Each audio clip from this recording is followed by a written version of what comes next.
What are we for then? We're consumers, Jim. Okay, buy a lot of stuff, you're a good citizen. But if you don't buy a lot of stuff, if you don't, what are you then, I ask you? What? Mentally ill. Back, Jim, back. If you don't buy things, toilet paper, new cars, computerized blenders, electrically operated sexual devices, stereo systems with brain-implanted headphones, screwdrivers, miniature built-in radar devices, voice-activated computers. Take it easy, Jeffrey. Ah.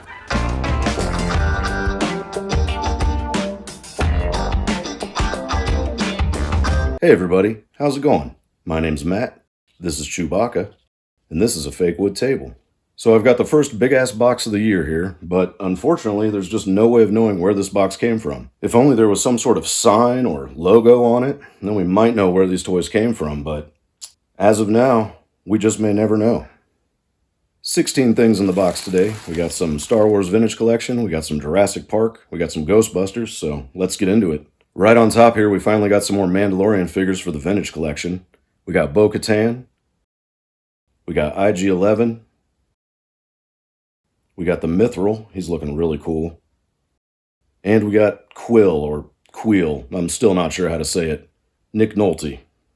This is a great lineup of figures. I'm so glad we finally got Bo-Katan in the Vintage Collection. She looks amazing. Dude, and the Mithril figure looks really cool. His skin is like pearlescent or something. It's all shiny. That's awesome. And we finally got Queel and IG-11. I feel like these guys should have been in the first wave of figures. Hell, 3 out of 4 of these figures are in the first episode of the show. I think I've said it every time, but this show is so fucking awesome, and I cannot wait for Season 3. And oh my god, Book of Boba Fett? That show is killing it. Dude, it's just a great time to be a Star Wars fan. These are awesome. I picked up this Shogun Warriors Godzilla reaction figure from Super 7. He's basically just a scaled-down version of the 1977 figure by Mattel. Shogun Warriors was a little before my time. I never had any of these guys as a kid. But I love me some Godzilla, and I just loved how cheesy and retro this guy looked, so I had to grab him. Got a few Mego figures in here.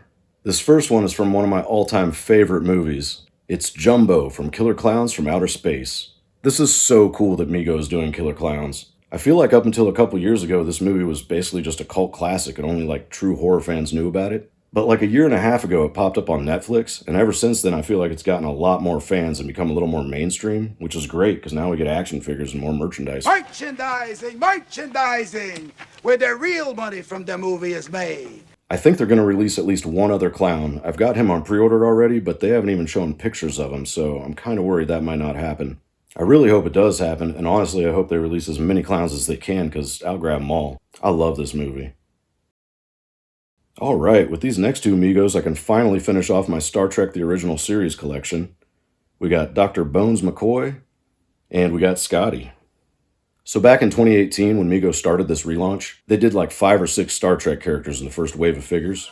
I grabbed Kirk, Spock, Sulu, Chekhov, and the Gorn.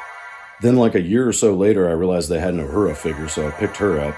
And now, 3 years after I bought that first Captain Kirk figure, I'm finally able to finish the Star Trek line with these 2 figures.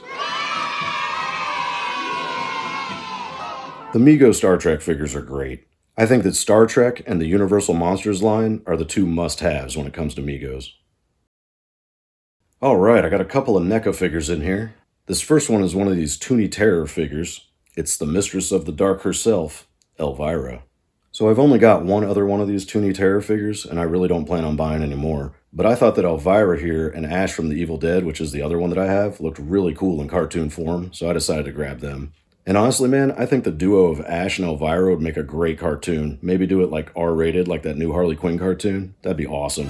Hello, sweeties. It's me, Elvira, your spooktacular hostess with the mostest. Back with more cinematic turkeys that really put the horrible in horror. I never understood why you 2 chickens love watching these terrible movies. Because these cheesy monsters are the only kind that Scoob and I aren't afraid of. Oh, cheese. She looks really cool. I could totally see her hosting some Saturday morning cartoons or something. Oh man, this next figure in here just might be my new all-time favorite action figure of ever. It's the NECA Ultimate Friday the 13th Part 7 Jason Voorhees. This guy is just too fucking cool. This is definitely my favorite look for Jason. Probably my second favorite film, with Friday the 13th 3 being my first favorite film and my second favorite look for Jason.